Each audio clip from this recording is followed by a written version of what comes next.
courait plus, mais qui a vraiment cassé la voiture dès le départ, qui a voulu frimer devant des journalistes. Et quand je prends le premier relais, j'ai 2 heures de retard sur l'avant-dernier. On est dernier et on a 2 heures de retard sur l'avant-dernier. Et au petit matin, quand j'abandonne, je suis en 2e position. Mais dans la nuit, sous la pluie battante, vraiment, j'étais dans un état second.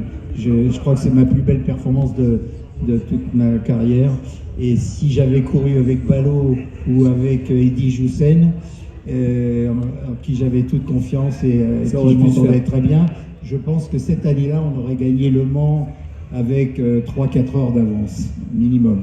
Je crois qu'on peut applaudir, hein. Bravo Jean-Claude. Oui, Jean. Alors, comme j'ai couru longtemps, c'est pas Alzheimer, mais j'avais oublié les 24 heures du Mans, où j'ai 2 places de 4e, 2 places de 5e, une pole position en 1980 avec Harry Pescarolo, et en 82, un record du Tour. J'avais oublié ces 4 trucs-là, mais là, je crois qu'il n'y a pas plus rien, il y a eu d'autres choses. Hein. J'ai même fait des courses de midget américains, où j'avais battu les champions des États-Unis, et en finale, la boîte a cassé. Donc, je ne les ai pas complètement battus. Ils ont fini par m'avoir. Peut applaudir aussi Jean Ragnotti, s'il vous plaît. Jean, je vais vous poser une question.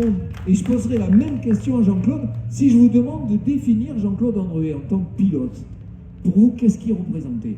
Quel était son caractère? Qu'est-ce que vous pensez de lui? J'ai intérêt à partir.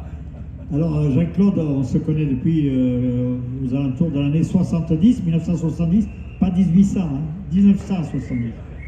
Et donc, on a fait les reconnaissances un peu ensemble du rallye de Monte-Carlo, lui avec la berlinette et puis moi avec l'Open Cadette. Et donc, on a commencé à s'apprécier à cette époque-là. Après, on s'est vu très très régulièrement. Alors, Jean-Claude avait des qualités différentes. Il était plus travailleur que moi, beaucoup plus. C'est normal, je viens du Sud, moi. Hein. C'est normal que je sois moins travailleur que les gens du Nord. Hein. Bon. Et il travaillait beaucoup ses reconnaissances. Enfin, et en course, ben, très grand pilote, bien sûr, très grand pilote. Donc, travailleur et très rapide, on va dire les deux traits ensemble. Et sinon, ben, on continue de se voir. Après notre carrière officielle, on continue de se voir assez régulièrement. Et donc, je n'ai plus rien à dire d'autre. Je lui passe le micro. Merci Jean. Jean-Claude, à vous.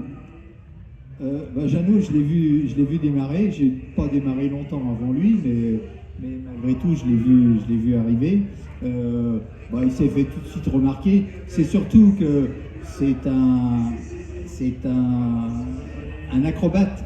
C'est vraiment un acrobate. Il fait ce qu'il veut avec une voiture et ça l'amusait d'ailleurs.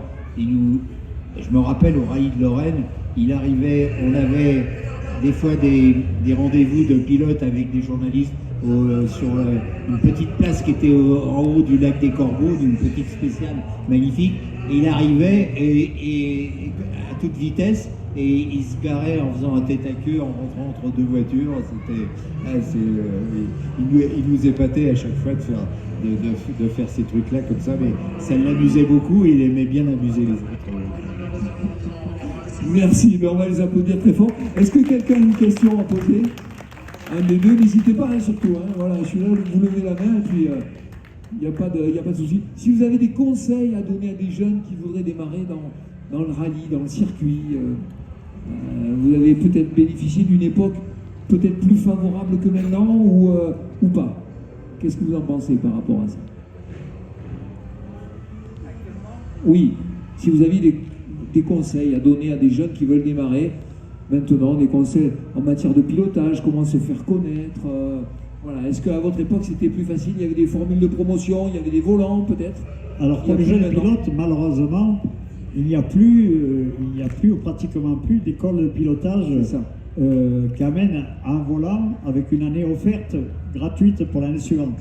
Il y a eu Elf a travaillé longtemps, Shell également, Motul sur Nogaro et sur le Mans peut-être. Enfin, il y avait gros sponsors, dans les pétroliers bien sûr, qui faisaient des écoles de pilotage, et même celui qui n'était pas le vainqueur, s'il était déjà dans les finalistes, ça lui faisait un début de carte de visite. Une carte de visite, c'est ça. Importante. Et donc, il y avait au moins 5 pilotes chaque année qui pouvaient faire la saison suivante avec une très belle voiture et où ça ne coûtait pas cher. Et s'il arrivait à se faire remarquer, eh ben, il pouvait accéder jusqu'à la Formule 1. Hein.